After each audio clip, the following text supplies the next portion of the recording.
With a spectacular opening, Mercedes-Benz celebrates its presentation at the 64th International Motor Show. The brand is introducing 6 world premieres. One of them is the new F125 experimental car.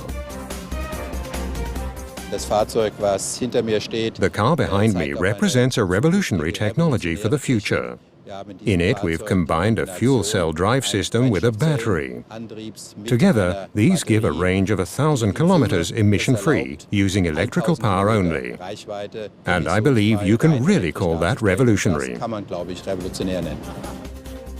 The centerpiece of the show is the new B-Class, which kicks off the model offensive in the compact segment.